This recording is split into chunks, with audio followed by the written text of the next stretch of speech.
Hello, hello, hello, and welcome to another episode of Keep It Moving Podcast. I am your host, Novelty, and next to me is Mike B. What it do? See how natural that happened? Like you didn't have to think of any antics, anything else. You might as well stick with that because that's what you know. That's what you're good at. It came out. You rolled with it. It worked. Kiss my patoka. What's going on, little lady? Not much. What's going on with you? No. What's going on? Because you know you got stories. You always got stories. I have a story today. You try to like brush right past it and throw it back at me. No, okay, go ahead. We'll come to me. I do have a story. Yesterday was my nephew's birthday. Mm-hmm. So we did a little birthday party for him today. And I don't like the kids don't socialize and don't learn how to talk to adults and have real conversations. Talk to adults? Uh-huh. Okay. So I always make it a point to sit down and have a conversation, with kids. Is that a thing? Yes, it should be. Kids talking to adults? Yes, you got to know where their head is. And boy, today did I find that's out more some so information. Adults talking to kids. No. Because most of the time, well, I'm saying when I was raised, it's like, get out of here because grown folk is talking, stay in a child's place, all that type of stuff. We had the adults, in the beginning, we had the adults at the table. We was playing gin and, Gin rummy. Heck Okay. So we was playing, we didn't have adult beverages, but we did have adult games going on and adult conversations. We were talking about things. And the kids were over there playing video games and the VR and all of that. And so they were having a good time. But then we did cake and ice cream. And so when we did cake, all the kids sat down at the table and all the adults got up and I was the only one sitting there. And so I was like, well, shoot, I'm going to have a conversation with these little kids. So I started the conversation. My first question was, okay, Batman or Superman, get that argument out of the way. Then they said, Sonic or Mario Brothers. Sonic the Hedgehog? Uh-huh. Okay. And I said Mario Brothers because, I didn't really play Sonic. I barely played Mario Brothers. And nobody had a Sega Genesis. Yeah, Sonic was so... I did play Sonic, but Sonic was not my favorite. Like, he wasn't a household name. Right. Like Mario. Yeah. So I was like, Mario. And they like, oh, no. Then this conversation begins. And they said, we going to tell you why Mario is a murderer. A murderer? I was like, what just happened? So they said murderer? Murderer. Okay. They start talking about how, what's the evil thing in the Mario game? Koopa or something like that? Well, King Koopa? All he wanted was love. From the prince. You can't kidnap the princess and say. Hold on. Okay. All he wanted was love. And Mario was just killing everybody to save one princess. I was like, what the hell just happened here? So I'm like, okay, wait a minute. So y'all don't care about the woman in the tower? Mario's murdering people. I said, but it's a woman in the tower. He just wants love, but he kidnapped a woman to get some love. He needs to be caring about all these. Mario was killing the bad people. No, he's just a murderer. All they saw was he was a murderer. And I'm just like, Boy, I tell you. By the end of this conversation, I said, well, I know y'all ain't in the girls yet, but we need to have a discussion about how y'all gonna be treating women in the future. What the hell? And they're going back to the Stone Ages. You my woman. Bop. On top of the head and drag them by their hair. And I'm going to put you in a tower. Nobody can touch you. I was like, my goodness. Yeah. That's ridiculous. See, this is why you have conversation with kids. You got to know where their head is. So we need to talk about chivalry and how to treat women. Okay, because clearly they watching the wrong stuff. Right. They watching Flintstones. While they 10, we need to fix it. I feel like even watching Flintstones, I didn't feel like that. Like, this woman is my property. I'm supposed to I think Fred hit Wilma on the head one time. And that was in the beginning. That was the intro. And it was one time. I don't think Fred ever hit Wilma again. Watching the cartoon, like Wilma, she was in charge. She let them know what's going on. That's interesting. It was just the weirdest conversation. Kids. I mean, and we started off with, so I never even thought we would get to Mario is a murderer. I was like, whoa. Yeah. I never even thought of Mario like that. That was like the best. Like that was my very first video game. My video game system. No, it wasn't. I had an Atari. My mom got it from the pawn shop. I had an Atari. It was the best thing ever. Had a little 13-inch black and white TV. Did you? The only thing I played on Atari was that Pong game where it went up the side of the screen, a little dot went back and forth. That's and all I had like the special paddle where it was like a wheel that you can play with Pong. That was the video games have come so far. They have come so far. I used to love Pac-Man, and actually the other day, today's Saturday, Thursday, we went to the arcade, down the street, Up Down. It's a arcade, and they have old school arcade games, and we were playing like Donkey Kong and Mario. Well, we didn't play Mario, but they had Mario Kart. Everybody was scared to play for some reason. But then pinball machines. So it was a throwback to my childhood. It was fun. But when I got my Super Nintendo, like that's you have your favorites as far as relatives are concerned. But when my auntie bought me a Super Nintendo, she skyrocketed. She became number one. My favorite. Because I'm like, she thought about me. And I was, at that point I was an only child. That was before my little brother was born. And they were expensive too back in the day. And she brought me a Super Nintendo for Christmas. And man, that was my favorite gift. I didn't care about nobody else. I remember that. I remember that gift, and I remember the one year my father brought, when I was younger, growing up, because he wasn't around. But I knew who he was, and he brought me he showed up for Christmas one year randomly and brought me a big wheel. Big wheels were nice. And that, it was like all is forgiven. I got a big wheel. That's all I need. And it's like you remembered me because we didn't have a relationship. I figured that you didn't care about me or anything like that. And then here you come. With a big wheel. With a big wheel. To show like, hey, I still know, I'm still here, brother. I appreciated that. But how was your Thanksgiving? Because it's been a while. I don't know. It was a long time. It's been a while, and I'm going to apologize after you tell about your Thanksgiving, I'm going to apologize to the people. All I did for Thanksgiving, I cooked and sat at home. It was peaceful. That sounds peaceful. Yeah, but it was peaceful. were you upset that you didn't go anywhere or that people didn't show up or come over? No, not there are people who don't like spending holidays alone. Thanksgiving's always, I don't want to say always. When we were little, my auntie my mama would cook Thanksgiving and my auntie would do Christmas because my aunt had to work the day after Thanksgiving. So my mama would always do Thanksgiving. But by the time I left home, we had stopped doing that. And Thanksgiving's always just been an up in the air holiday for us. So sometimes we do something, sometimes we don't. If we don't do anything, I've always gone to somebody's house to get me a plate. Mm-hmm. Like I got 50 million aunties and somebody's always cooking. So I might go over somebody's house and go grab a plate. But this year, I was like, I can cook my own dinner. So I made brisket and broccoli and rice casserole, some green beans, some mashed potatoes and gravy, and actually I made mashed cauliflower and gravy. I figured you would freak out about that, but I needed healthy. That is like a disgrace. No, it's not. Oh, my and then goodness. I made, and then the fact that you actually said mashed potatoes and gravy initially, as if you confused. Because it does not. Yes, it does. You got to taste them. Not. You got to taste them. Mashed cauliflower. Mashed cauliflower and gravy. And then I did some macaroni and cheese. And for dessert, I made bean pies. I made apple pie. I had German chocolate cake. All for me. So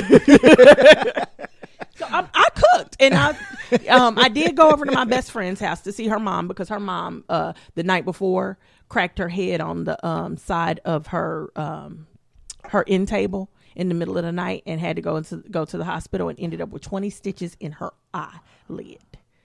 Are you kidding me? No. So I went over there just to see her for a little while.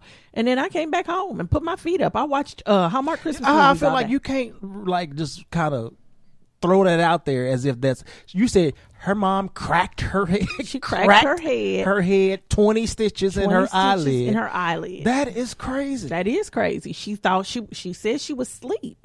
And she said, I don't know what happened. I guess I was getting up for something. And next thing I know. Is she an older lady? Yeah. Okay. She's in her 70s, late 70s. Okay. Yeah. Okay. So I did go over there to see her, but other than that, I was sitting and watch Hallmark Christmas movies all day. I was good. I was totally fine. Now Christmas, if I had to spend Christmas by myself, that would freak me out because I've never spent Christmas by myself.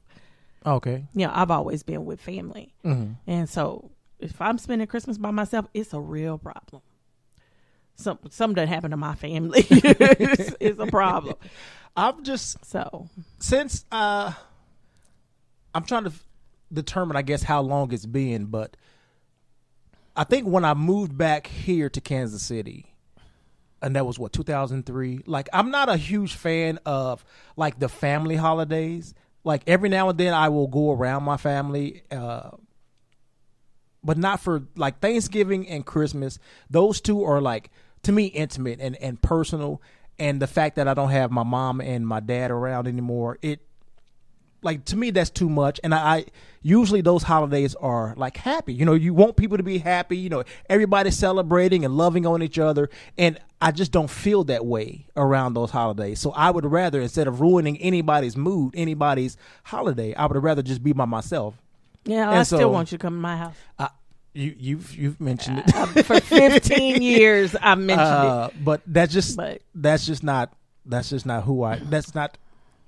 what I would like to do. Well, I'd rather the door's open. Be by myself because I know how I feel on those days. Well, I understand. We accept strays, though. All strays. Thank you. I feel privileged to be a stray. Especially for Christmas, doors always open with my family. And your family is definitely very welcoming, and every time I come around, we have a good time. Right. So I already know that. Yeah. But it's just not where my head is. And then this particular Thanksgiving, I did bring my work laptop home. Well, before I talk about my Thanksgiving, let me just talk about where we've been. About where you been. Because I've been here. You've been here. You've been ready. You've been prepared because that's who you are and what you do. Mm-hmm. Mike B, on the other hand, has been absent, absent-minded, busy, and just not really focused on the show. So the fact that we haven't been here, at my job, we are busy than we've been in a long time. Fourth quarter is usually busy for us, but this year has been like almost catastrophic, where we're promising dates and we're promising product and we're running out of product. And so we're scrounging to be able to deliver. And so when we're scrounging to deliver, that means that I'm working extra or I'm working weird hours. I'm doing all of this in order to make sure that we can put out a quality product.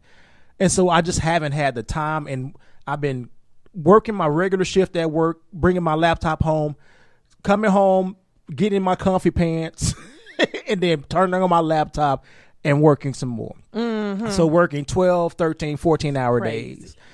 And just like to the point where I get to work in the morning and I was like, I don't know what's going on. And it wasn't just me, my direct manager, he's doing the same thing, working all day. And I can get more work done at home than I can at work because I'm a supervisor. And so when I'm at work, everybody has questions, everybody needs help, and I have my own projects to get out. And I can't get anything done, and we're busy as hell. And so this YouTube thing was like secondary. I don't like that. I understand. I ain't nobody's number two. I understand. Nobody. But you weren't secondary. It was just YouTube because you were still here. I sure was. What the hell's going on? We just wasn't recording. And then the last time we were supposed to record, Novelty showed up and I was laying down. I couldn't get, I didn't have the energy.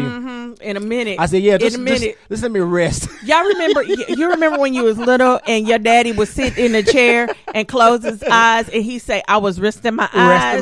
That's what Mike B was doing. I'm resting my eyes. And then you got so upset when I said we're not recording that computer, and I was about to go and start doing some work I turned on my work laptop, and you was like, "Not today." Oh, You said, "If that's the case, we couldn't record." I was heated. Like, what the hell's going on? But I will say this week, and then we're going to talk about my Thanksgiving. I will say this week, a lot have fallen off of my plate. I was able to turn some projects over to my manager. He's not as busy anymore, so he's able to take on some of the slack.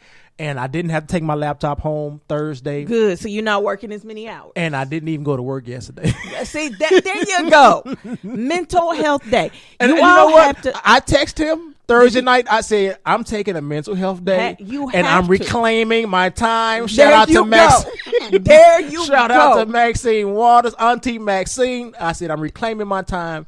I've been relaxing. You have got to take care of you. And when you are feeling sick and you not feeling 100% because you're giving all your time to somebody else who, let's be real, ain't going to do the reverse in the same. Now, your manager might. Right. But that company is not. Yeah, right. So exactly. you got to calm down and switch that. And it got so bad. Like, the weekend before, the weekend you came over, like I was in bed till like 4:30 in the afternoon. Yeah, that was like 14 hours of sleep. I was just so that was too much. drained. And that's when I knew it was time for me to fuss at you.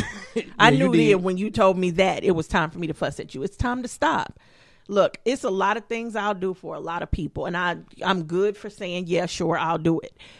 But once I start feeling like I'm drained, I'm tired, I can't go no more.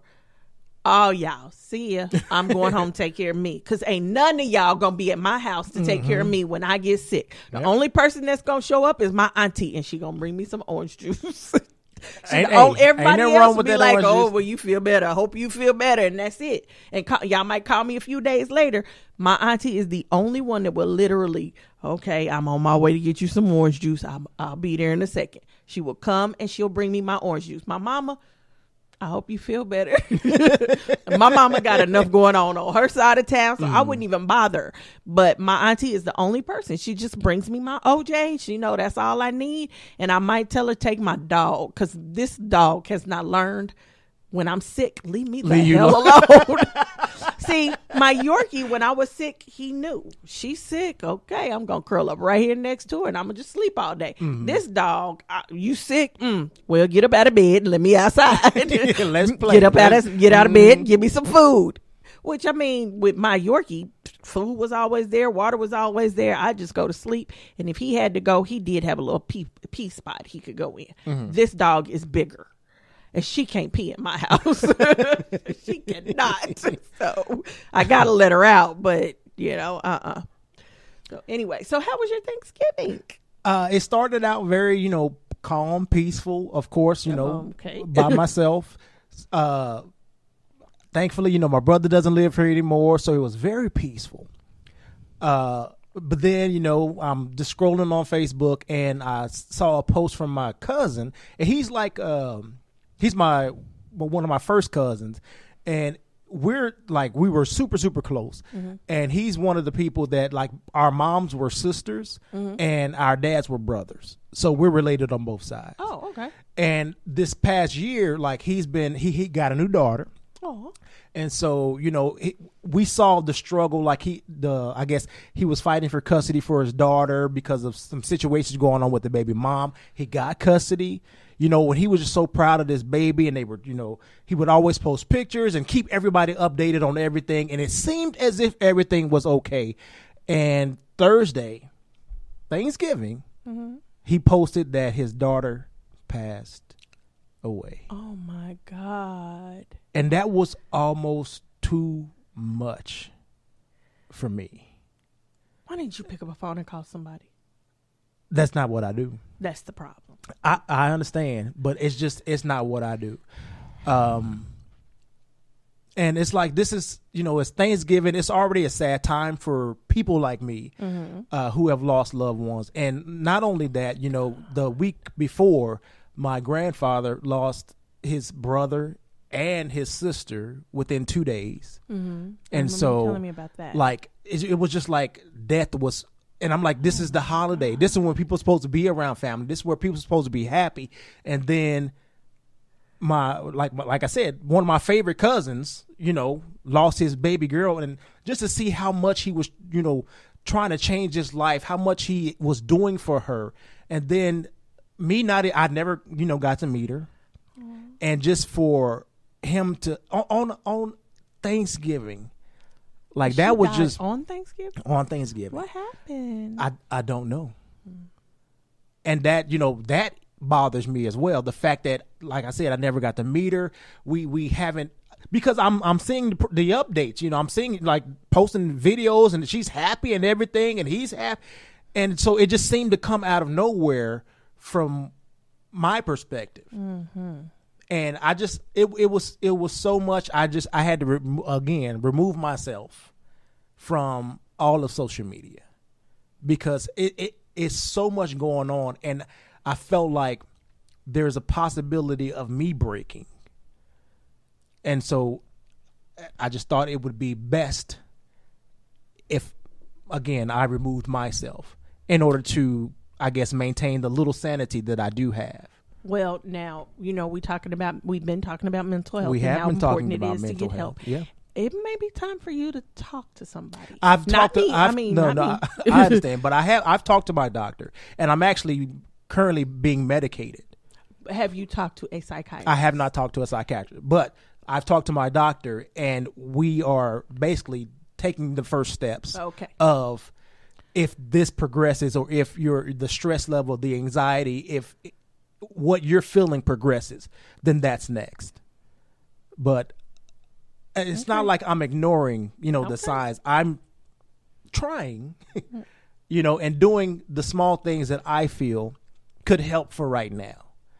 And so that's like when I was looking for stories, and I didn't know what what was going on in order for us to have something to talk about. Right. But then when you got so much others, like when you got life going on, and life, you almost just don't care about, the negativity of this Trump administration and all the impeachment. You don't care about. And I saw an article where there was some type of shooting at there's in been Florida. Several. Yeah, there's been several.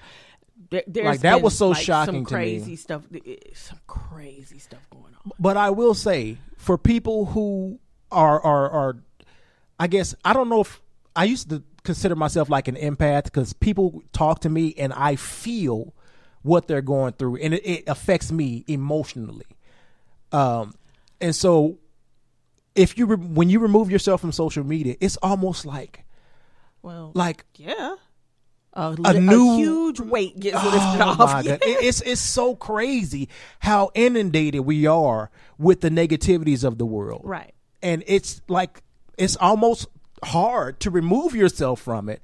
But when you do, I'm not that deep in it, so I'm good.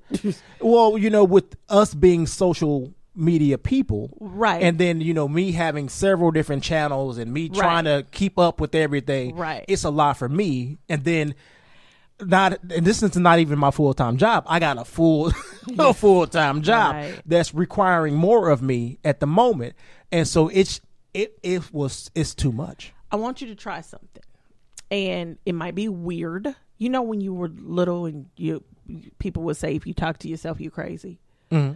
I unfortunately have never cared about being crazy. And I feel like I've called you crazy at times too. I really don't care. But also, I've never believed that. And it was so funny because Taraji P. Henson said the same thing. She was talking about going through menopause and her mental issues and things that she's done. And she said, I talk to myself. And I do it all the time. I go through my house. My dog must think she is crazy as hell because she's talking to somebody and it ain't me. But to me, it's kind of like having a conversation with God out loud. Mm-hmm. And sometimes I cuss. I do. I don't cuss at God, but sometimes some cuss words come out my mouth. I do. But I find that if I talk something through, number one, I may come up with the answer I'm looking for. But the main thing is I get it off of me. They tell you journal, because journaling is a way to get your feelings out and get that weight off of you. Well, to me, talking to yourself is the same thing. I just talk until I can work through my own problem, or at least get the weight of it off of me. And there are times when I just burst into tears, like especially my cousin. I lost my cousin about a year and a half ago, and I hadn't seen my cousin in about 25 years. He lived in Seattle, and he hadn't been home in about 25 years, and I hadn't been out there, so I hadn't seen him in a long time. And when he was alive at the end, all he wanted to do was talk about my aunt and fuss about her. And so half the time I didn't answer the phone when he called. And so when he passed, it hit me like a ton of bricks that I would never see him again. And I didn't go to his funeral. I didn't do any of it. And so I never got to say goodbye. And I remember talking through that and, just talking, opening my mouth and saying the words. I never got to say goodbye, falling on the floor, crying. And then one night I had a dream, and in that dream, he came to me and he said goodbye. I got to say goodbye. It was like a closure that I needed, and it lifted the weight off of me. And I believe that I don't believe that they're just a manifestation. I think dreams are God's way of trying to tell you something and God's way of actually talking to you. So I was able to say goodbye, and I thank God for that. I had a moment to say that. But even to this day, I start missing him. And then when I start missing him, I start missing my other cousin that passed away 20 years ago. I'll miss my uncle, my great uncle that I lost a couple of years ago. And then just a month ago, I lost 4 people in less than a month that I was really close to. And so I just started crying. But I talked it out. I got it out of my system. When I have a problem that I don't know the answer to, when I really don't know what to do, I just start talking, and eventually it comes to me. Because I always know what to do, but sometimes I just can't get through the mess in my brain and the collision of what's going on with my brain and my heart. But I already know the answer, and I just talk it through, and eventually I'm like, okay, you know what to do. You know how to fix this problem. So I think maybe if you just talk to yourself, it's just you in this house. Don't nobody got to know what you're talking about. But it's like having a conversation with God, having a conversation with somebody. But instead of journaling to get it out, you are getting it out just verbally, putting it out there, putting out how you feel. And maybe you'll start working through it. And I still think I don't like medication. I don't like therapists that automatically medicate. I would rather a therapist help you work through the problem than put you on medication to work through the problem. And I'm sure if I were talking to a therapist, then they might let me talk versus the doctor. Right. But she was just trying to help me out immediately because of the things that I was going through and what I shared with her. And I mean, I'm sure she's doing her job. No biggie. But I personally think that, we need to stop shying away from therapy. Every year you get, boys get the little prostates checked. No, I was about to say something else. I think that starts at like 40 or 50. But you get near, so just be prepared. But you get a physical. Every 6 months you go get your teeth looked at. At least once a year, we need to get our brains checked. Check in with our brains and check in with our emotions, because the reality is we are 50% emotion, and sometimes women are a little bit more than 50%. A lot of times women are a little bit sometimes okay, a lot of times, which is a little bit more, but I feel like as I've gotten older, I've become more emotional, and I don't know if that's because of the age, if that's because I'm paying closer attention to kind of what's going on with the world, what's going on with people, and it's making me that way. I watched the movie Joker today.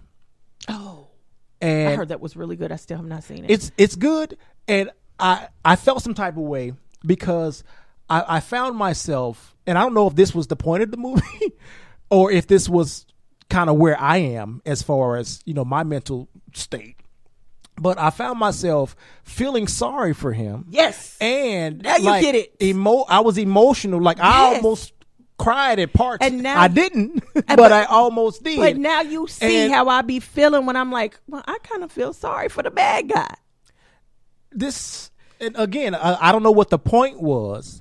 Like if that's what they were going for. I think they were trying to delve into mental health to some degree. It was definitely mentally unstable, and you felt for him. Yeah, and because you saw the things that caused his mental instability. And see, I guess I didn't take the time to think whether it was because of where I am mentally right now, kind of everything that's going on with me, and that's what made me feel sorry for him and, relate to him, or if I was just watching the movie. It's empathy. You are developing empathy. But I feel like I've always been, not always, but the past couple of years.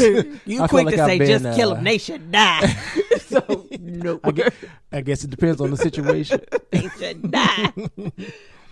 Well, anyway, that was my Thanksgiving. Well, I'm so sorry. I'm so sorry for your loss. That the loss of a child is probably one of the hardest things that anybody goes through, and I don't care if it's yours or not. Just the loss of somebody so young that hurts. And so, I mean, she had just celebrated her 1-year birthday, so she was 15 months old. Well, it was a lot. I know this is hard to hear, but at least she don't have to deal with Trump. Ever. She don't. Ever. And I mean, she's in heaven. Mm-hmm. She ain't done nothing wrong for sure. So she's in a better place. But I'm so sorry to hear that. It was crazy. And the funeral was just yesterday. Mm-hmm.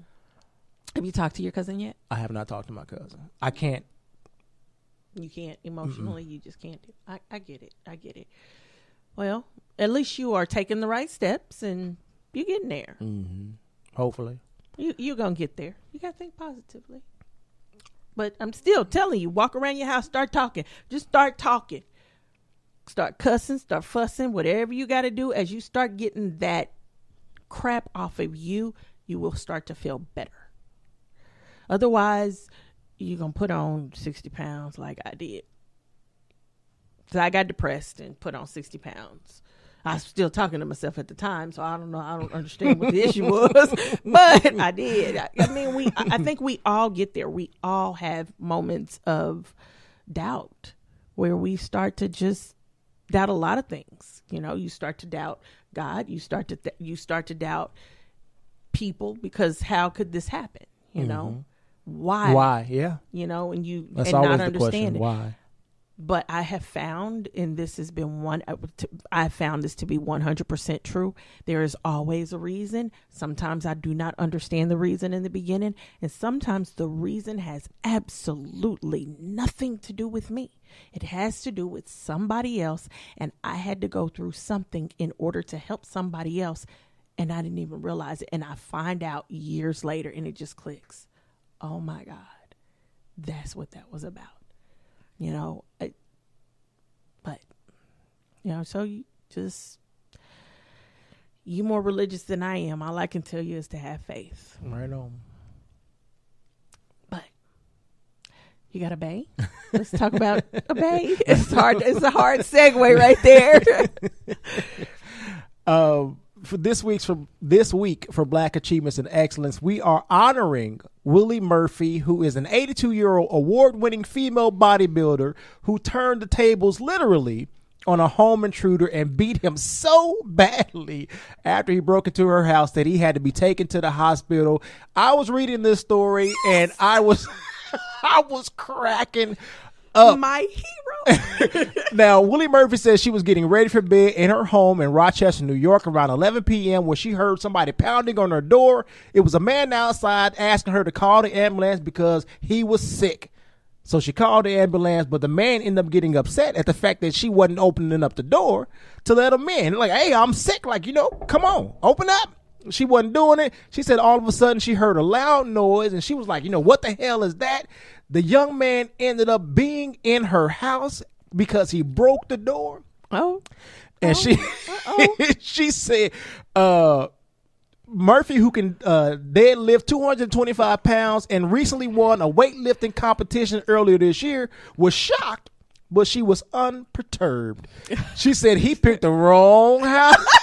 He picked the wrong house to break in. She said she grabbed the first thing she could, a table. Just imagine. A like table. I picture my grandma, she got weapons all over her house. Like she will pick up a potato and throw it. She got bats in hidden places. She got hammers in hidden places. And I'm just imagining like seeing my grandma come at me with a table. I feel like that's when you realize, you know what? I done picked the wrong house. I done messed all the way up. She said she took the table and she went to working on them, and guess what? The table broke. The intruder immediately fell to the floor, but the beatdown didn't stop there. Oh, yes. She said she started stomping on him. Then she ran to the kitchen, grabbed a bottle of baby shampoo and started pouring that all on her. She said, I grabbed the shampoo, and guess what? He's still on the ground, and it's in his face. It's all over him. The whole thing. He's trying to get up. He's pulling. She ended up getting a broom. And so she started hitting him with the broom. She said before she know it, he's trying to get the heck up out of there. You can't go down. I really did a number on that man. She said, I'm serious. I think he was happy when he went in the ambulance. I do not like for people to try and take advantage of the elderly. Hey. And I don't care if it was an elderly man or an elderly woman, but he thought that she was an easy target. Yes. And I am so glad that she kicked showed his ass. And hopefully he thinks twice the next time he tries to break in somebody's house. Hopefully he don't do it no more. That's what I'm hoping. But some people don't learn. But the fact that you got beat down by an 86-year-old. She beat you with a table. She beat you with a broom.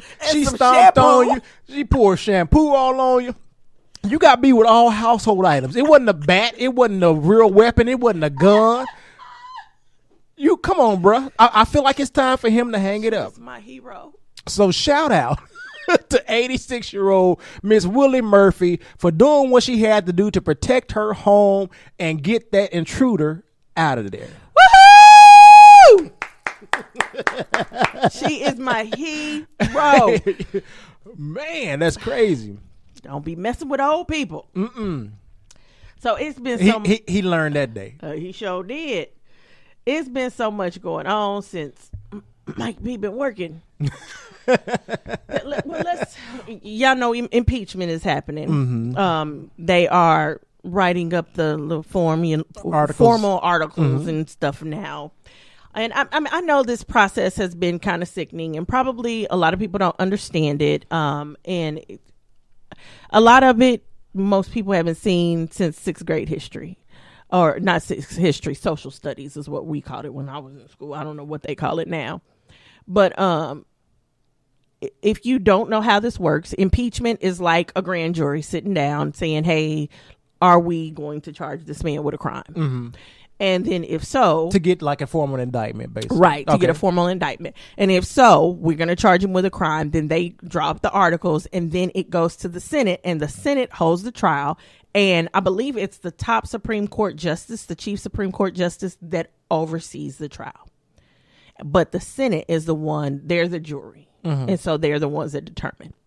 So basically, the grand jury has sat there, they've looked at the evidence, and now they are getting ready to formally charge Trump with a crime. And whatever the articles of impeachment are, those are the crimes that they're claiming he's committed. They will go to the Senate next, and we will have a trial. Now, McConnell says he is definitely going to have one. He says if the House draws up articles, he's always said if they drew up articles, he would have a trial. He would not throw that out. So we shall see what happens from here. But in the process, this has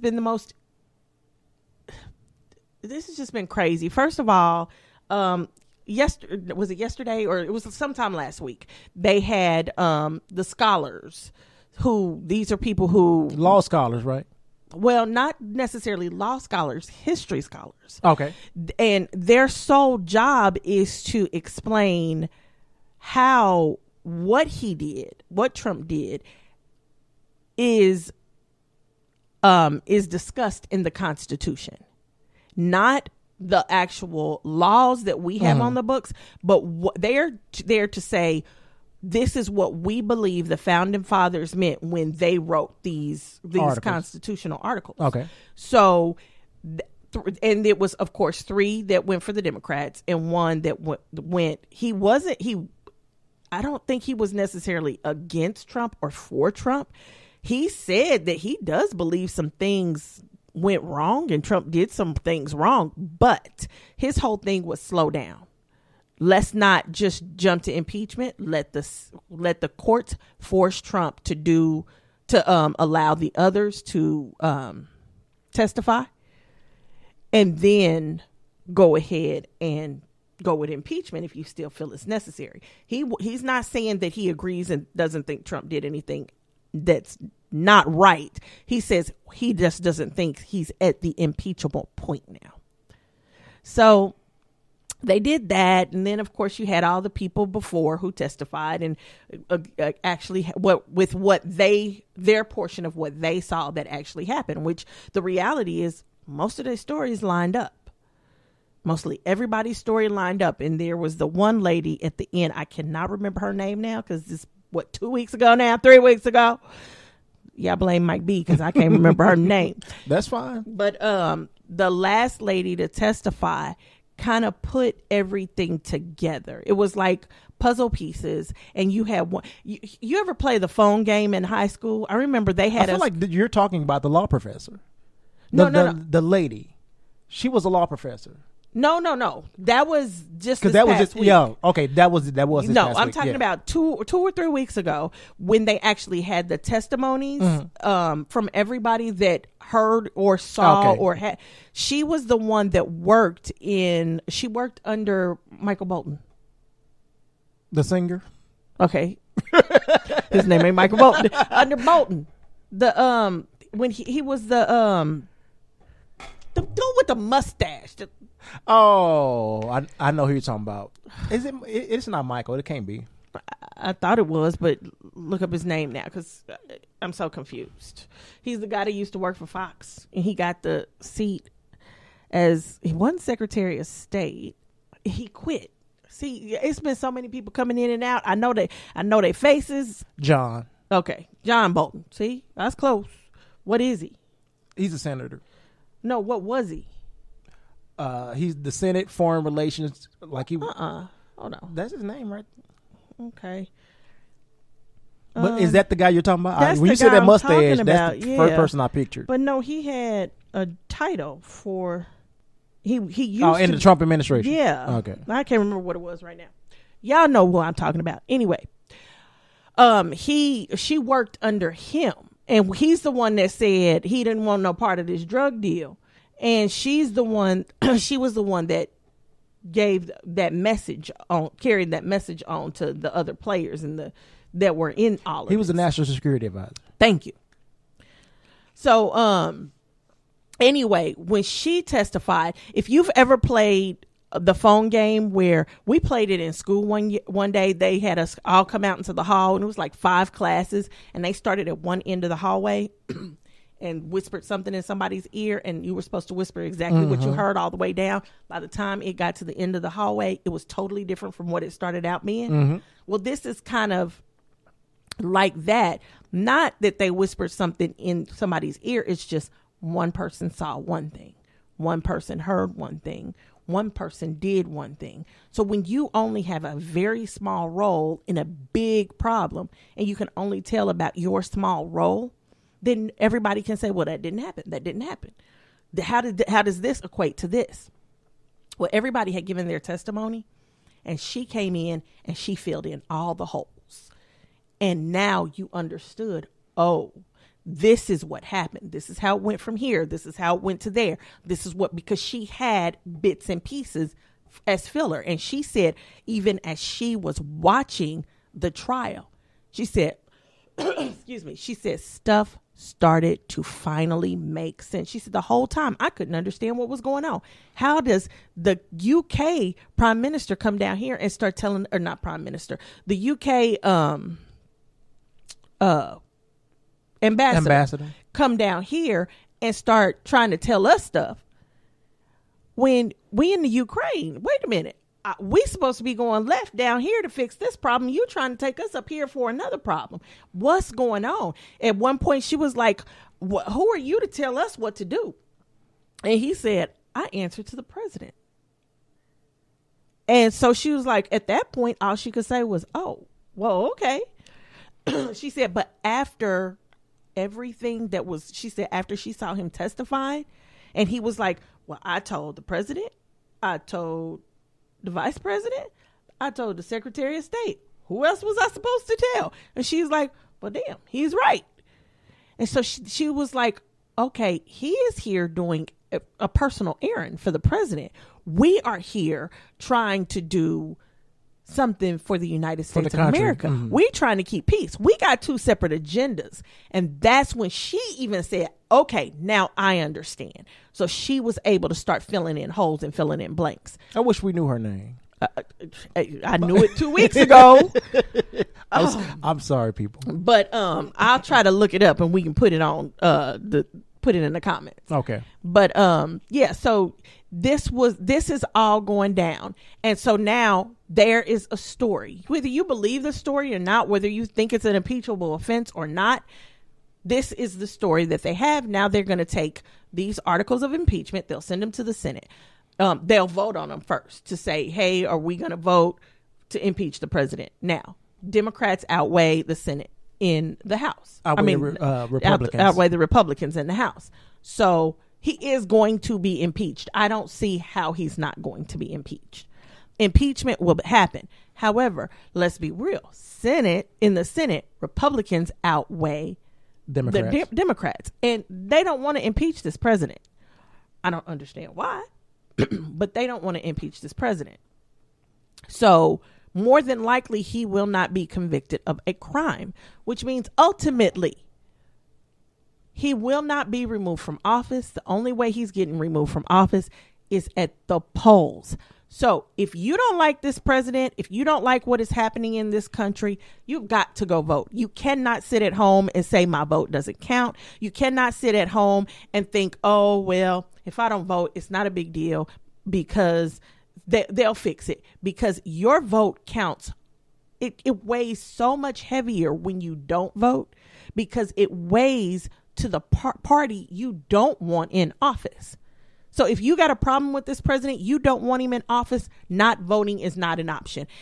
And as long as Hitler ain't in there, I don't think there's any reason for anybody who does not like what is happening in this country to allow this man to get in office again. So I'm going to get off my little high horse there and move on because we got a lot going on.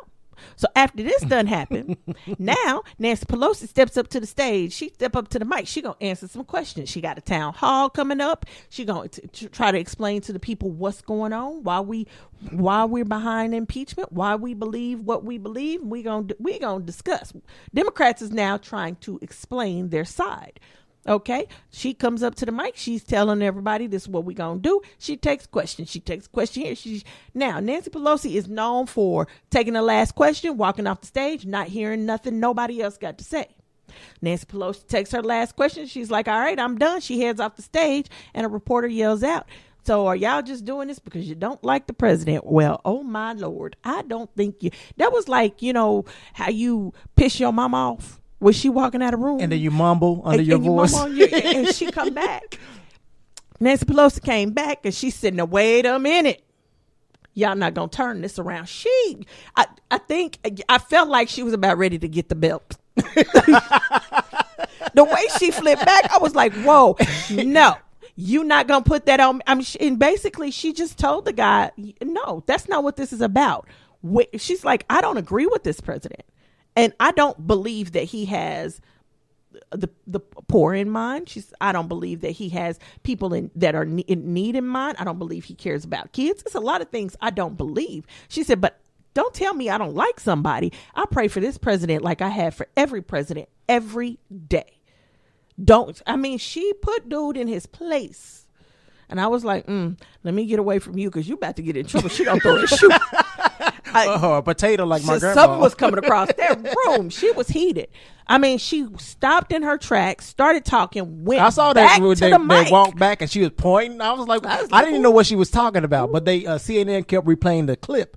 And so I'm like, what is this all about? She had a little white pantsuit on. She was hot. And then she said what she had to say, and then she left. So then later on in the evening, Biden has a town hall. And some old man got up. And the reason I'm calling this man old is because he said he was old. Mm-hmm. He said, Biden, first of all, I don't feel like you should be president because you're old. You're old as me. Okay. So, and then he said that you helped your son get a job in a company he don't know nothing about. And Biden got pissed. Mm-hmm. Now, Biden says he wasn't pissed, but yeah, he was pissed. And Biden said, okay, first and foremost, that's a lie. I didn't have my. He's like, all this is a lie. I heard a damn lie. Well, see, I didn't. I'm a good girl. I'm a good Christian girl. Okay, but anyway, he said, he's like, okay, you a damn lie, and he's fussing, firing back. But at one point, he's like, if you want to do some push-ups, and I was like, what? Where the push-ups at? And I'm still trying to figure out that's what Biden. The hell. Remember he said he'd take Trump in the back of the alley, and we can fight. We can fight. I'm sitting here and I'm going, what the hell did push-ups come from? So I had to rewind it, and that's when I was like, oh, he called him old. So he's like, I can take you. We can do push-ups. We can do whatever right here, right now. I can take you. I was like, oh my God, what just happened? And so, the fact that the gentleman brought up his son and him getting a job, then you knew where his right. I mean, that was an agenda. So first, well, no, because this guy said he was a Democrat. He can say anything. Well, you're right about that, but that's not something that Democrats care about. Hey, I like to say is what the man said. And so now Biden is, and all I'm picturing is these two old men doing push-ups and taking off their shirts. And I'm like, what is happening? So all of this is happening, and dumbass goes across the water and talks to Emmanuel Macron, the prime minister. Yes. What did I say? Email. Oh, I'm sorry. I missed some syllables in there. Emmanuel Macron, the prime minister of France. Uh-huh. And when I say dumbass, I'm talking about 45, the orange man. And he makes a joke. They talking, going back and forth.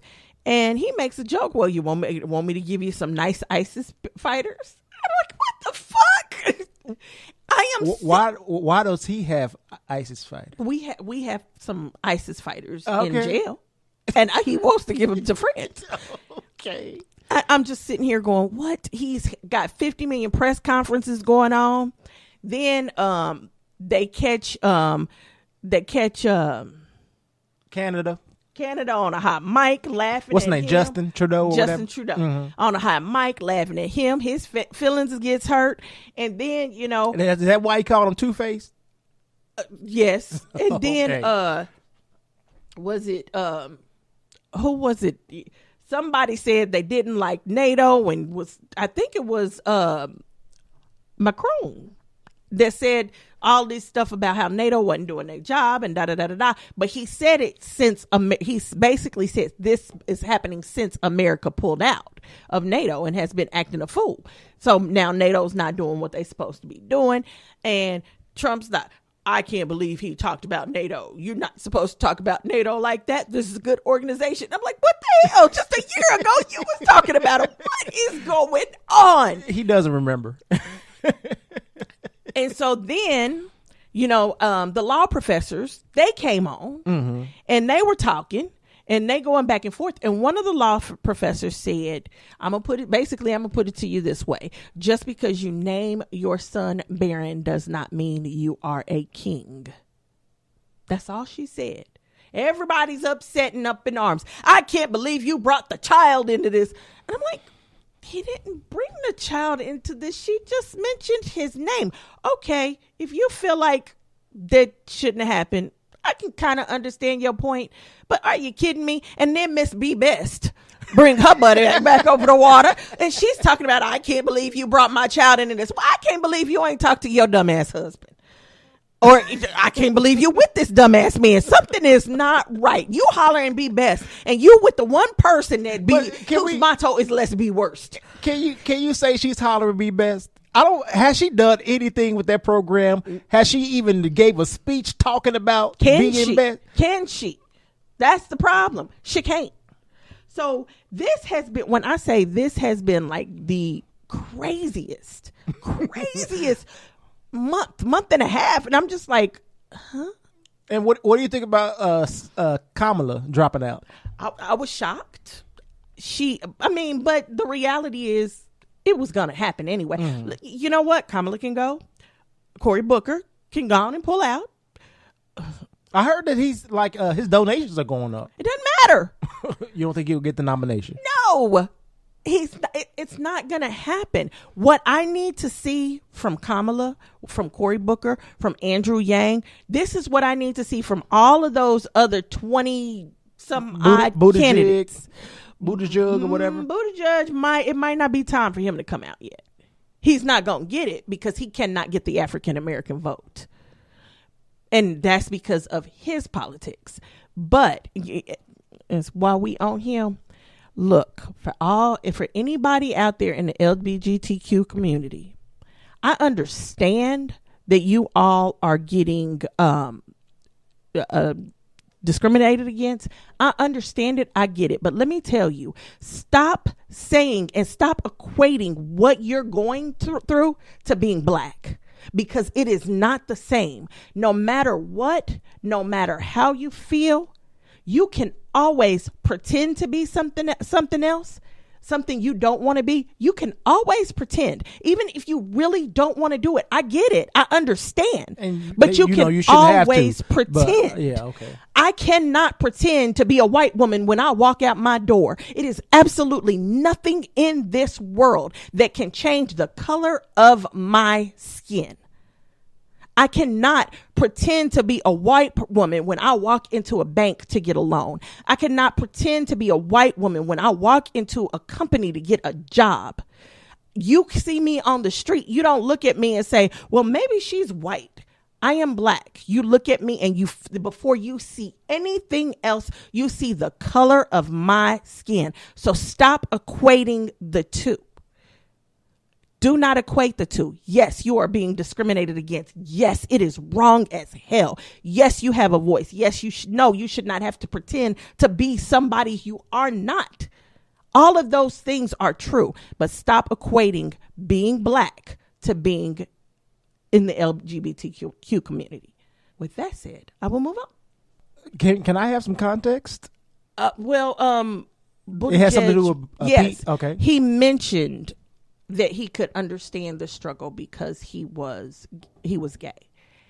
And it's like, no, okay. You can't. You don't get it. That was his way of trying to connect with black folk. That was his way of trying to connect. I understand you get some of it, but no, you cannot understand the struggle. You cannot understand it because you can peel off or cover up that layer of you. I cannot. I absolutely cannot. You cannot. Okay. A black man cannot not be a black man. A black woman cannot not be a black woman. And when I say black at this point, I'm not talking about descendant from Africa. I am talking about color of their skin. Because it does not matter where you came from. If the color of your skin is dark and brown, you are a black person in this country, period. Like I said, I digress. Unless you're Rachel Dolezal. Well, because she wasn't black. She was not black, but she tried to pass. She just wore some dark makeup. She wanted to be. She wanted to be. And you know what? I kind of like her. Y'all don't like her, but I kind of like her because Sister Girl wanted to be black. She lived like she was black. She had the same struggle. But she pretended to have the same struggle. She pretended all the way through, though. She didn't claim to be white to get a job, claim to be white to get in school, and then all of a sudden say she was black. Wasn't it the senator that wanted not reparation? It was some type of funding that goes to minorities or something like that, and so he tried to prove that he had a piece of black animal. Yes, but that's different than what she was trying to do. No, I understand, and I think that's why I respect her. Just because, you wasn't black, but you literally lived as a black person. You told everybody my grandma ain't black, but ask her what color she is. she'll tell you in a heartbeat, I'm colored. Because that's what they said back in her day. Yeah. I'm colored. I had a great aunt that was an actress, and I can't remember what they did back to the actresses, the black actresses at that point, or the colored actresses, because this was like in the 1920s, I think. But they did something to them, and she said, well, if you're treating all the coloreds like this, then I guess I got to go because I'm colored. She white as Trump's wife. Well, Trump, not his wife. But, I mean, she's just a white. She's a white woman. Mm-hmm. And, you know, they always said they were colored. So, for them, I can't say they lived the struggle because they don't look white when they walk. I mean, they don't look black when they walk in. People thought they was white. But they would always say they were black. They didn't pretend. Yeah, no, they just, and that they said that because that's what they believed they were. Let's also make that clear. They weren't just white people pretending to be black. They really believed that's what they were because they were always told they were colored. And back then you were either colored or you were white. It was nothing else. Come to find out, the color was Indian. It was some Mexican Indian in them. Mm-hmm. And that's where the colored came from. So they weren't black. I've dug. Remember, I'm the keeper of the records. I've dug. So and when I asked my grandmother about it, she said, well, yeah, you know, maybe because all we knew was we were colored. And so that's what they went by. But Rachel Dolezal, she said she was black. She put black on everything. She did black hair. Yeah, everything about her was black. So at least she lived the struggle. That fool that was trying to get the money didn't live the struggle. He just wanted the money. Let's be real. At least she lived the struggle. She tried to live the struggle. Hey, I can't get mad now, at her. I think she on welfare. Hey. She's still doing hair. She's still living the struggle. Did we talk about that little documentary that she had? Uh-huh. Well, I don't know if she had it, but it was I think it was Netflix. It was actually very interesting, and I didn't know she was such a good artist, but you know, whatever. That's Rachel. So anywho, but so then there's all that going on, and then just a few days ago in Florida, there was somebody robbed a jewelry store and carjacked a UPS truck through the driver in the back, driving down the highway, running from the police.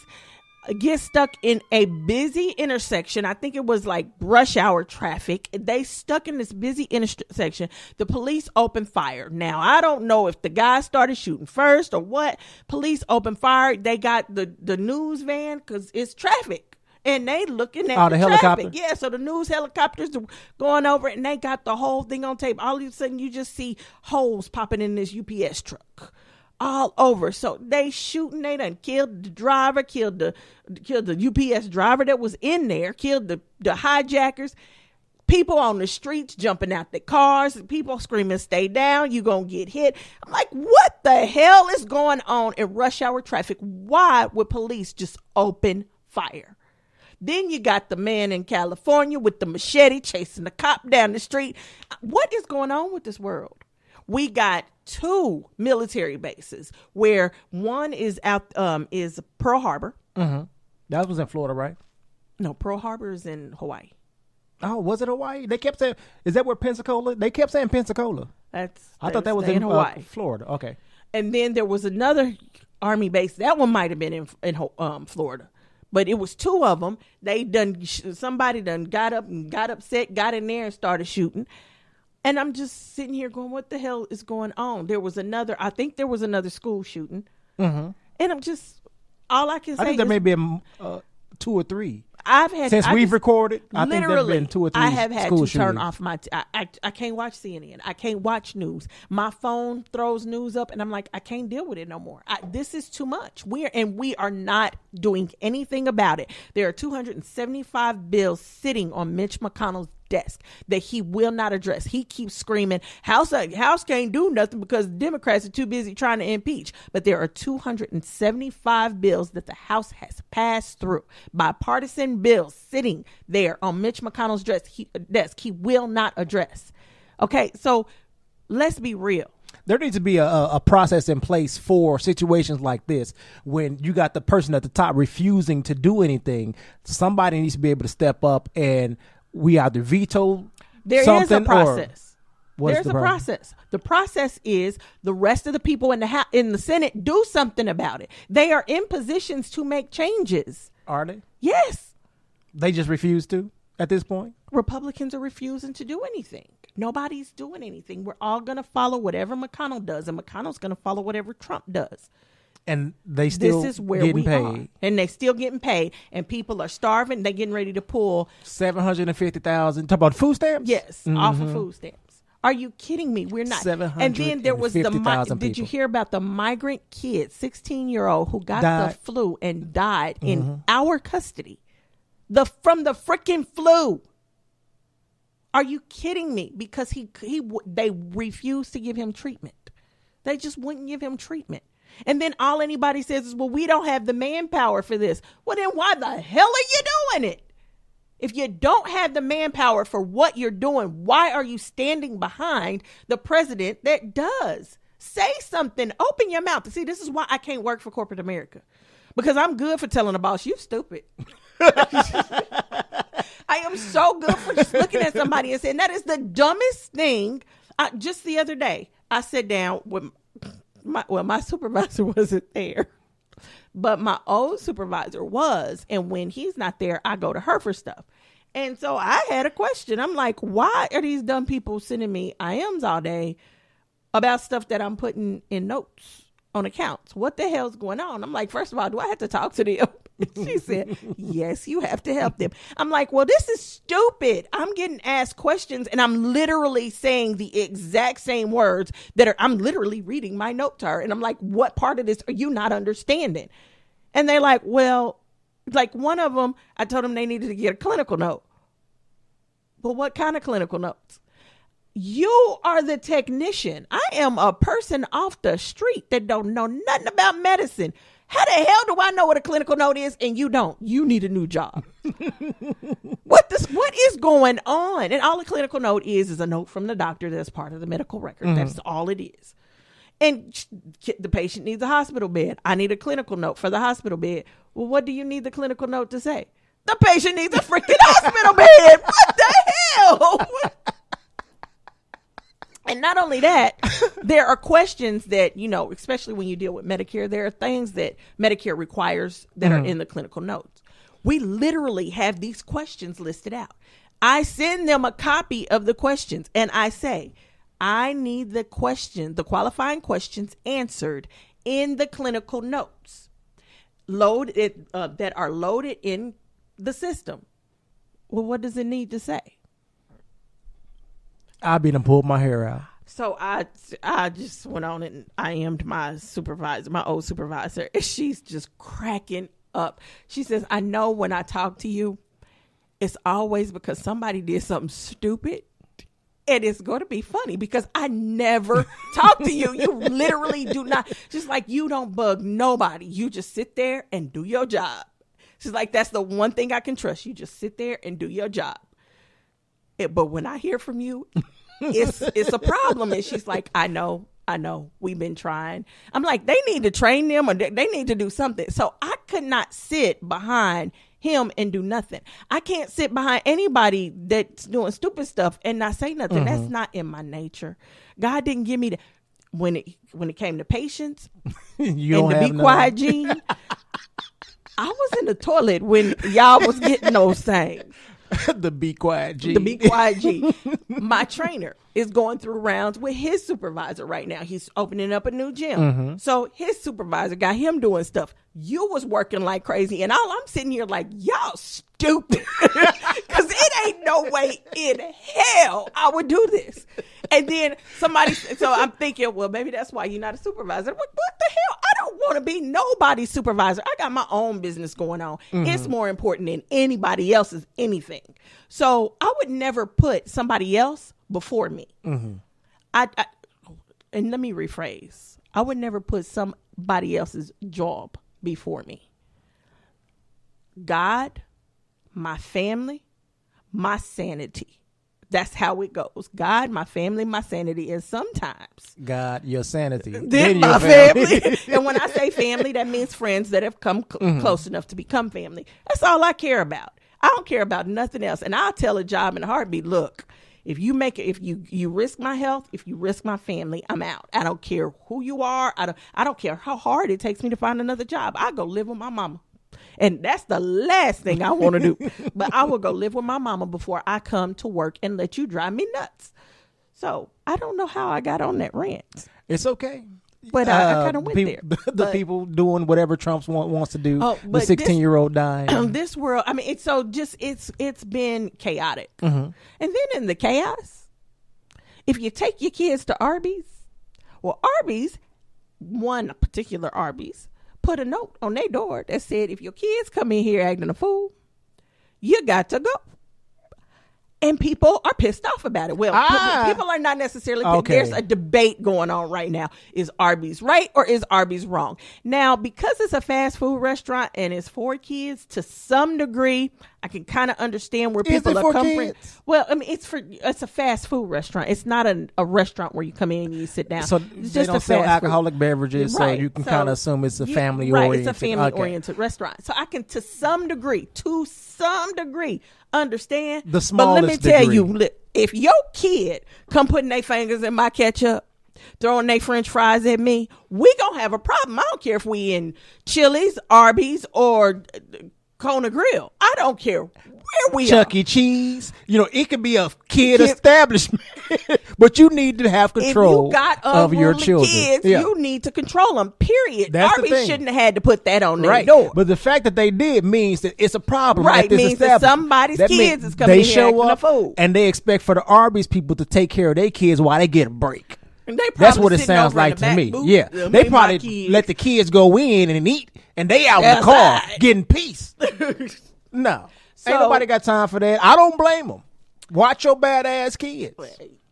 Me either. Control your badass kids. And so now also T.I. done took his daughter to the hospital or to the doctor, or admits he takes his daughter to the doctor every year to make sure her virginity is still in check. Mm-hmm. And he decides to tell the world. Now, here's my thing. Evidently, the little girl agreed to it because even with that being her father and her being underage, it is illegal for a doctor to do that. But at the time, she was 18, so she was no longer underage. Mm-hmm. So at some point, she had to agree with this. Her mama ain't said nothing about it. Okay, because if it was my child and my child felt uncomfortable with her dad doing that, then me and her daddy gonna have a discussion because that ain't none of his business what's going on up in there. However, her mama ain't said nothing about it. People are up in arms. Oh my God, I can't believe you. Da, da, da, da. Well, now I do agree T.I. needed to be educated because a hymen can break for multiple reasons. Horseback riding, any kind of activity like that. And sex doesn't necessarily break the hymen. So he needed to be educated that what you're looking for, you're not going to get the answer to. Okay. The only thing you can do is trust in your daughter. However, if this is the relationship he has with his daughter and she's okay with it, it ain't nobody else's business. She didn't seem to have a problem with it. Her mama didn't seem to have a problem with it. The rest of the world has a problem with it. Mm-hmm. Because now, I feel like when you hear the story, it sounds creepy as hell. It sounds like he's in there while the doctor is investigating. No, I'm saying when you hear it, that's what it sounds like. And so I think that's what a lot of people are harping on. Not I guess the overall thing of he just wants to know or maybe ensure that his daughter is okay. She's not out here just giving it up to all these young nappy-headed boys. Right. On the flip side, everybody's looking at T.I. like you one of them nappy-headed little boys. Right. And but the reality is that's why he's doing it, because he one of them nappy-headed little boys. He knows what we can get into. Right. And I can understand him trying to protect his daughter from people like him. But it just seems hypocritical because it's very hypocritical. And a lot of people were bringing up the fact that do with their daughters is hypocritical. I agree because we tend to be more. We understand how young men think, and we tend to be more protective over our daughters than we are over our sons. And that it was just like that. He didn't do that with his sons. His sons having sex, he's cool with that. But the other thing, and this is where I fault him. he did not discuss this with his daughter. He didn't tell his daughter he was getting ready to have this conversation. And that is her personal private business that he just put out on the street. He kind of threw her. He should not have done that. So as far as everything else, and here's my thing. We have lost it. Have you seen the Peloton commercial where the woman gets the bike? Mm-hmm. And I just saw it today. Okay. So we are really having a debate about this commercial being sexist. I'm like, okay, first of all, y'all don't know the backstory of this character, of these two characters. This woman might have wanted a Peloton. This woman might have wanted to vlog or video diary her journey. This woman might have wanted to do this, but yet and still we automatically assuming that his husband wants her to stay skinny, and this is what. Come on, hey, people. honey, I got something for your fat ass. Right? Why are we giving all it? We are putting our own crap in the backstory of this commercial. Mm-hmm. We are putting our own crap in the backstory of other people's lives. If somebody comes to you and says to you, hey, I feel like my husband is trying to call me fat because he gave me a treadmill for Christmas, then you got as much, you can make your comments then.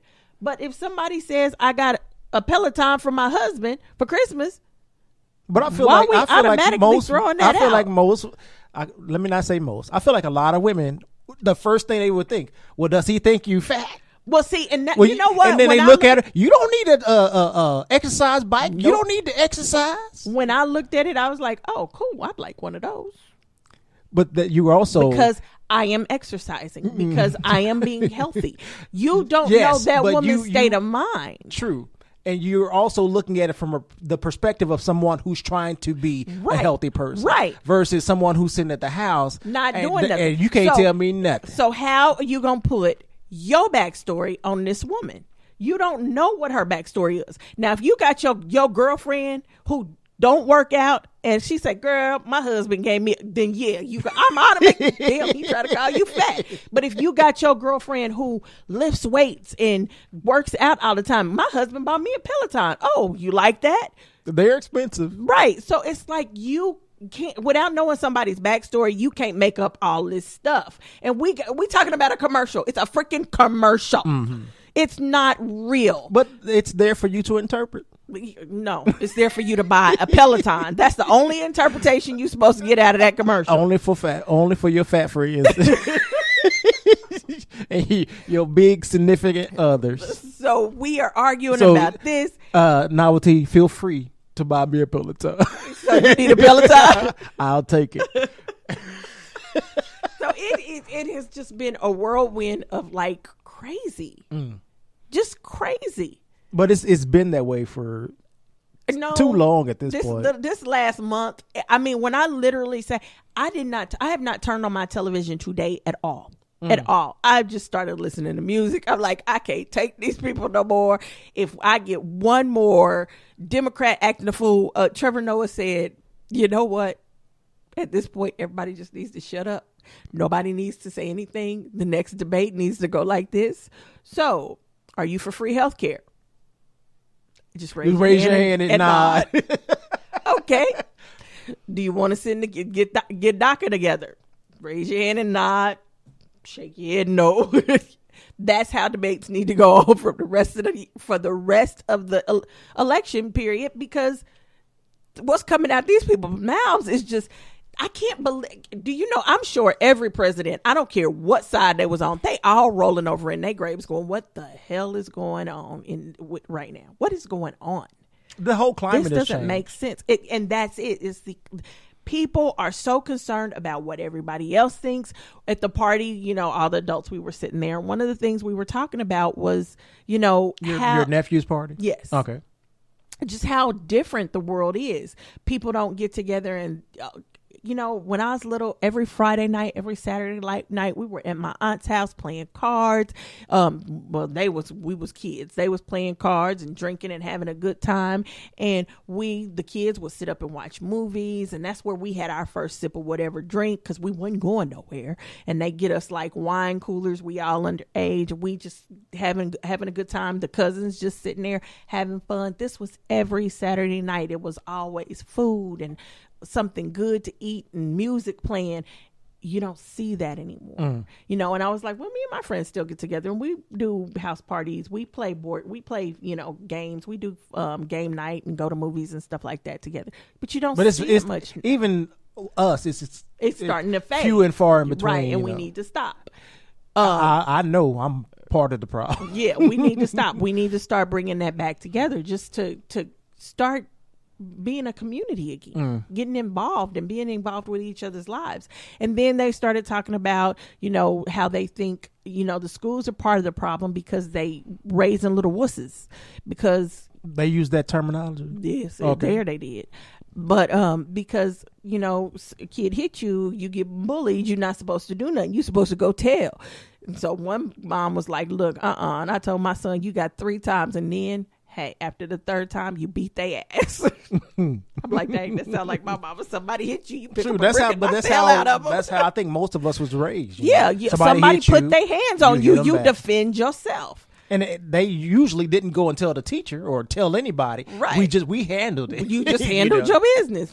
So, you know, so they think kids, the school's part of the problem. And I'm like, well, yeah, but the parent is part of the problem too. Cause you got that parent there. Oh, my kid can't do no wrong. My kid can't lose. My kid needs a trophy. And kids are not learning how to deal with the emotional aspect of not getting what they want. And then the other problem is how social media and technology has changed the way they communicate. Right. These kids don't talk to each other. They don't pick up a phone and have a conversation. Everything's through a text, and you got emojis. And they have like constant access to each other, right. Which is why bullying is so bad now, because when you could go home, you could be safe. Right. But then now they still have access to you through social media to continue the bullying and get more people involved. Right. And so you've got parents that are not parenting, and you've got kids that are doing what the hell they want to do and not being able to, they don't know how to talk to one another. So think about it. If you don't know how to talk to one another, and then you don't know how to handle not getting what you want, what happens? Chaos starts to happen. So now you got kids killing themselves. You got kids beating up other kids. You got kids not knowing what to do. So they just come in and they shoot up the whole school. We have got to get a control on us. It's not, you can't blame kids. You can't blame that shooter. You can't blame the fool that goes in there. I mean, you can blame him for going in there and shooting up the place, but you can't blame him for not knowing how to handle things when you have created a society and a culture that does not teach it. These kids don't know how to boil water. They don't know how to change a tire. They don't know how to check their oil. They don't know nothing. They know absolutely nothing. And it's because we did not make sure they learned how. I mean, think about it. If you didn't have any money and you had holes in your socks, could you put on a bread sack? I sure could. Could you sew your sock back up? Yes. Okay. Well, we had home economics. Right. You know. But and it's just knowing a basic stitch. Mm-hmm. So I can sew the hole in my sock. You know how to cook. You might not know how to cook like your mama and your grandma, but you can cook breakfast. I feel like you're trying to be funny and talk about my breakfast burrito desire. See, I wasn't even going to bring that up, but hey, let me tell y'all. So, Mike, we all sitting here, was last week, 2 weeks ago? We all sitting here on the couch. JT even came. I was like, oh, we're going to do a show with JT. What's going on? And then Mike couldn't get off the couch. But anyway, so we sitting here on the couch, and Mike says, you know what I want to know how to cook? I really want to learn how to cook a breakfast burrito. And I was like, are you kidding me? You scramble an egg, you stick it in a tortilla shell. Boom, breakfast burrito. What the hell's going on? It ain't that simple, but, you know. It ain't that hard. The only other thing you do is you want some bacon in it, add some bacon. You want some sausage and peppers and mushrooms, add whatever you want in there. Cheese, add it. Scramble the freaking egg and stick it in a burrito tortilla. You make it sound easy. Because it is. But I go to work and there's a little breakfast shop or a bakery and they sell breakfast burritos and I get them all the time. I'm like, I should invest. That's what we're going to do. I'm going to teach you how to make a breakfast burrito the next time I come up here. But I make mine with real meat. screw you. Number one. Shoot, and I won't. I eat real meat. It's just turkey. But if you want some bacon, we can get some bacon. That's what we gonna do. You tell me what you want in your breakfast burrito, and I'm gonna bring all the stuff. And all you need is a freaking skillet. I got some skillets. There you go. We gonna make some breakfast burritos. Anywho, so no, but I was saying, but these kids, they don't know how to do anything. So you think about it, if you got stuck without GPS, could you go into a gas station, grab a map, and read it? For the most part, yeah. Okay. These kids get stuck. Their phone go down. They ain't gonna be able to do nothing. Mm-hmm. They gonna be lost. They don't know how to find a payphone, which. It's really hard to find a payphone now. They don't know how to look in a phone book. You know? I remember phone books. So they still make them. I remember having to use phone books for toilet paper. So, yeah. Shoot. I still make them. Know about they the not struggle. as thick no more, but they still make them. They don't know how to do basic things. I mean, so think about it. If we got hit with an EMP right now. And technology went down. What would they do? What would we do? Can you go outside and grow your food? Hey, look, I send you the picture of them tomatoes I grew. It was like 3 little tomatoes. For 3 freaking months, I watered every day. It might have been more than 3. I think it was more than 3 months. It might have been more like 6. I watered every day. I was out there checking on them, making sure they was okay. And I saw them come up. I was like, whoo, September day. I started to see them sprout. I'm like, yes, I'm going to have some tomatoes. I had a pepper that wasn't bigger than a dime. And I had 4 or 5 little tomatoes. And when I say little, they wasn't no bigger than a like ball a you can get out of a gumball machine. Okay. And I'm like, if this how I had to eat, I'd starve.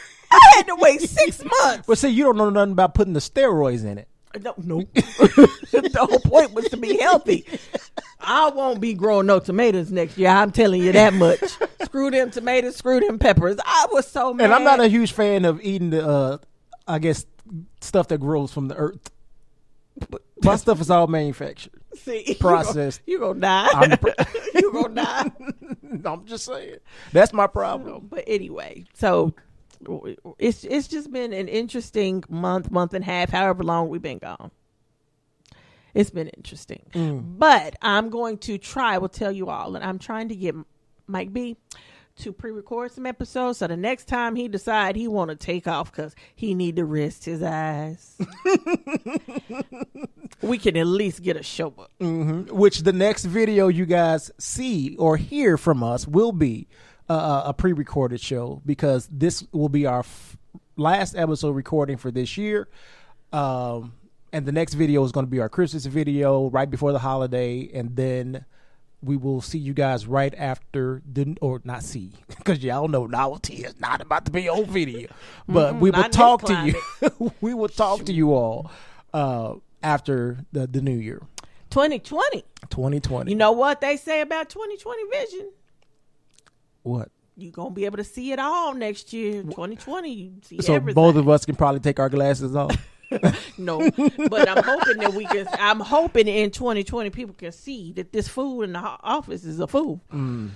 Those people refuse to see. The writing is on the wall. They don't care. And if they list Pence in the articles of impeachment, you know what? If they impeach Trump and impeach Pence, Nancy Pelosi is president. That would be crazy as hell. That would be. I would just sit and laugh. That's all I could do. It's like, are you freaking kidding me? What the hell has just happened? Oh man! And I think as president, her shoe would go flying across that room. I feel like it should. But anyway, with that said, I am out. You all have a lovely, lovely 2 weeks, 3 weeks, 4 weeks, whatever it's gonna be, and we'll technically hear y'all in the new year. Well, y'all hear us. Because we won't hear y'all. I'm letting you work it out. Yeah, you let me work it out. Okay. Whatever. Anyway, thanks for listening and good night. Peace.